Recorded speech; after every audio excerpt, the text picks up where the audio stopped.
또 이 밤이 은혜의 밤이 되기를 소망합니다.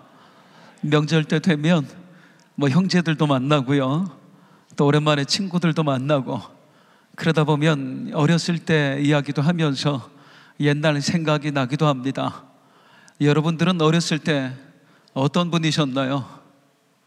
혹시 어렸을 때 노래 좋아했었나요? 전 어릴 때 참 노래 좋아했거든요. 제가 초등학교 때 좋아했던 노래가 있습니다.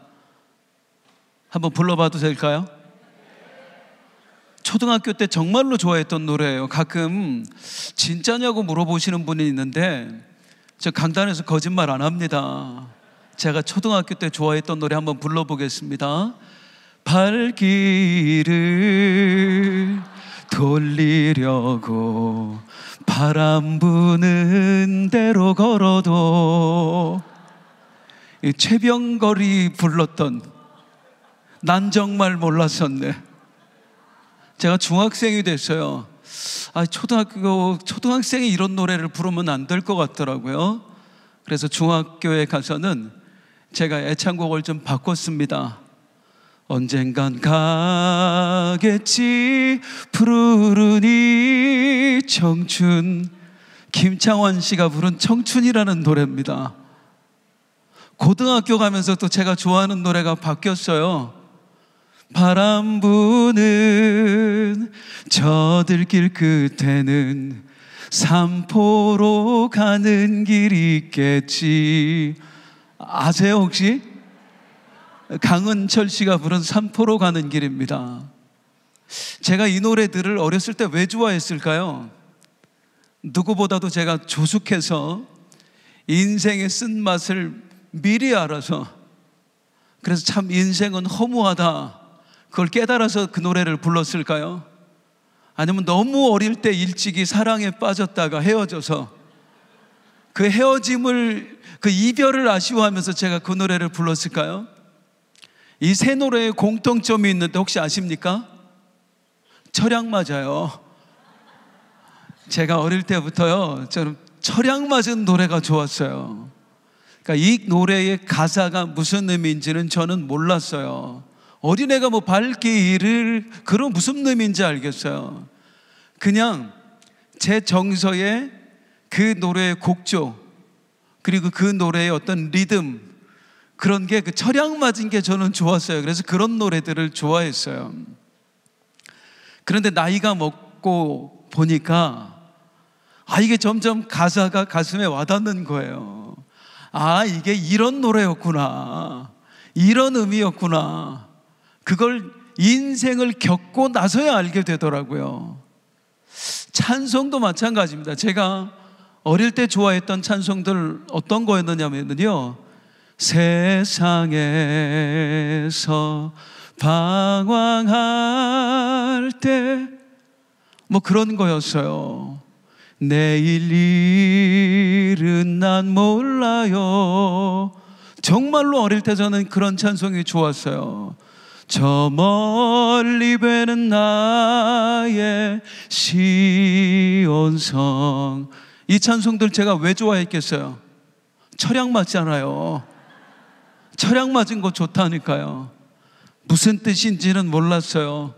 그냥 곡조가, 리듬이 좀 철양 맞아요. 제가 좀 철양 맞았습니다.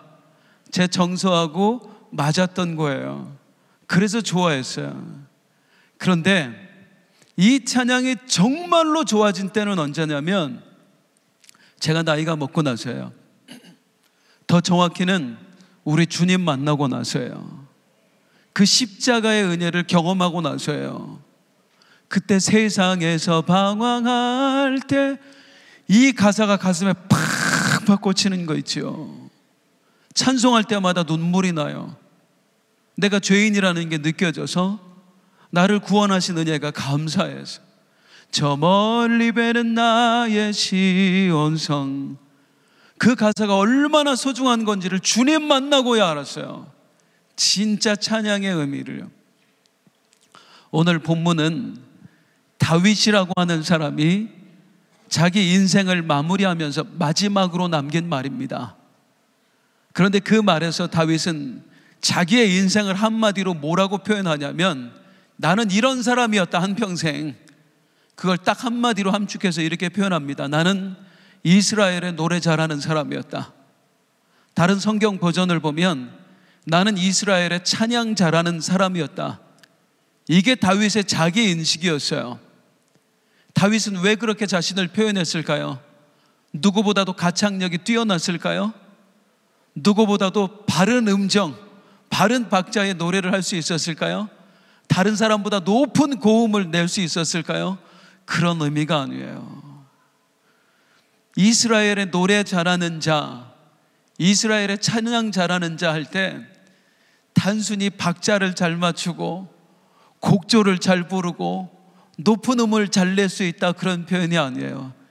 진짜 하나님을 하나님으로 고백하며 살았다. 하나님의 위대하심을 나는 그분께 마음껏 올려드리며 살았다.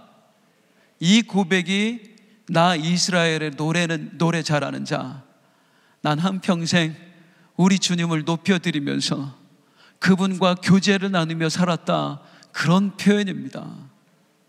다윗은 왜 그렇게 했을까요? 왜 한평생 하나님을 높여드리면서 하나님과 깊은 교제를 나누며 살았을까요? 다윗이 얼마나 찬양에 열심이었는지 그것을 보여주는 한 일화가 있습니다. 이스라엘 예루살렘 성에 오랫동안 이스라엘을 떠나 있던 법궤, 그러니까 언약궤라고 하죠. 이스라엘 백성에게 언약궤는 하나님을 상징합니다. 그 예루살렘을 떠나 있던 언약궤가 예루살렘으로 돌아오는 날이었어요. 다윗은 얼마나 좋았던지, 드디어 하나님의 언약궤를 우리 예루살렘 성에 모시게 되었다, 이게 얼마나 좋았던지 다윗은 그날 기뻐 뛰면서 춤을 췄습니다. 얼마나 열광적으로 춤을 췄던가요? 속살이 다 보일 정도였습니다. 남의 눈치를 전혀 보지 않았어요. 그때 그녀의 아내였던 미갈이 이렇게 얘기합니다. 왕이여, 지금 백성들이 보고 있습니다. 궁녀들이 보고 있습니다. 왕이 채신머리 없이 이게 무슨 행동입니까? 어떻게 사람들 앞에 속살이 다 드러날 정도로 그런 행동을 하십니까? 그때 다윗이 했던 이야기가 있습니다. 한번 성경을 한번 읽어볼까요? 사무엘하 6장 21절입니다. 같이 한번 읽을게요. 시작. 다윗이 미갈에게 이르되 이는 여호와 앞에서 한 것이니라. 그가 내 아버지와 그의 온 집을 버리시고 나를 택하사 나를 여호와의 백성 이스라엘의 주권자로 삼으셨으니 내가 여호와 앞에서 뛰놀리라. 나는 이럴 수밖에 없다. 나는 여호와 앞에서 뛰놀 수밖에 없다. 왜? 하나님께서 나에게 베푸신 은혜가 너무 커서 나는 그분을 높여드리지 않고는 견딜 수가 없다. 하나님이 다윗에게 어떤 일을 행하셨어요? 잘 아시잖아요. 우리 원로 목사님들 말씀해 주셨죠. 다윗은 핫가톤이었어요.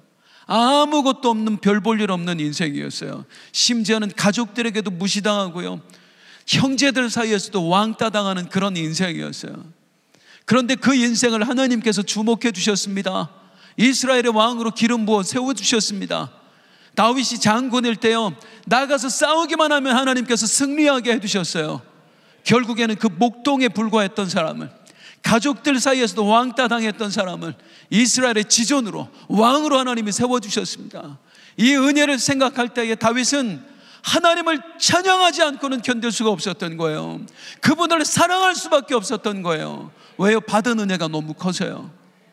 이걸 오늘 본문에서도 이야기합니다. 나는 이스라엘의 노래 잘하는 사람이다.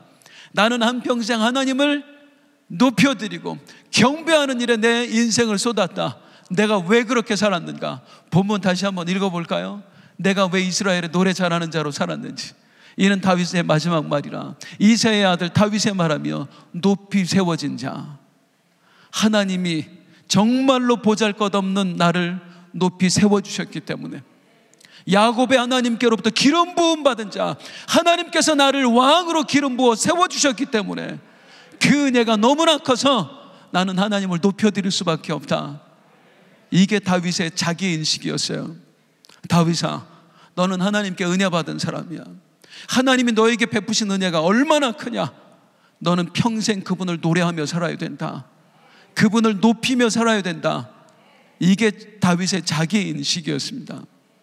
이 다윗이 받은 은혜가 나에게도 임한 줄 믿으십니까? 하나님께서 다윗에게만 기름 부어 주신 게 아니라 나에게도 기름 부어 주셨습니다. 다윗에게는 올리브 기름으로 부어 주셨다면 나에게는 무려 성령의 기름을 부어 주셨어요. 하나님의 영이 내 안에 들어와 주셨어요. 하나님이 다윗만 높여 주셔서 왕으로 세워 주셨나요? 우리 정말 보잘것없는 인생이었습니다. 지옥으로 향해 달려가던 우리들이었어요. 그런 우리를 하나님께서 선택해 주셨고 우리를 하늘나라의 왕자 공주로 세워주셨습니다. 그 나라에서 영원히 왕노릇하도록 하나님이 나를 높여주셨어요. 다윗이 말하는 이스라엘의 노래 잘하는 자가 될 수밖에 없었던 이유, 하나님께서 나를 높여주셨기 때문이야. 하나님께서 나에게 기름 부어주셨기 때문이야. 사실은 다윗이 받은 은혜보다 우리가 받은 은혜가 훨씬 더 크다고요. 무엇을 의미합니까? 그 은혜를 입고도 다윗이 한평생 하나님을 찬양할 수밖에 없었다면, 그분을 사랑할 수밖에 없었고 그분을 높여드릴 수밖에 없었다면 나 역시 그럴 수밖에 없었다는 거예요. 뭔가 조금 안 된다고 이런 일 때문에 하나님을 원망하고 이런 일 때문에 하나님보다 다른 것을 더 좋아하고 쫓아가는 것이 아니라 하나님께서 지금까지 나에게 베푸신 은혜만 생각하더라도 나는 하나님을 사랑할 수밖에 없고 나는 하나님을 경배할 수밖에 없고 나는 한평생 하나님을 위해 살 수밖에 없다. 나 역시 다윗이 이스라엘의 노래 잘하는 자였다면 나는 이 지구상의 노래 잘하는 자, 찬양하는 자일 수밖에 없다. 그런 믿음의 고백이 오늘 이 밤 우리에게도 있기를 소망합니다. 그 고백을 가지고 함께 찬양했으면 좋겠어요. 유명한 분이 온다고 해서 그냥 구경꾼으로 머무는 것이 아니라 하나님, 오늘 이 시간 내가 예배자이고 싶습니다. 내가 경배자이고 싶습니다. 내가 하나님을 가장 높여드리는 자이고 싶습니다. 그런 이 밤이 될 수 있기를 주님의 이름으로 축복합니다.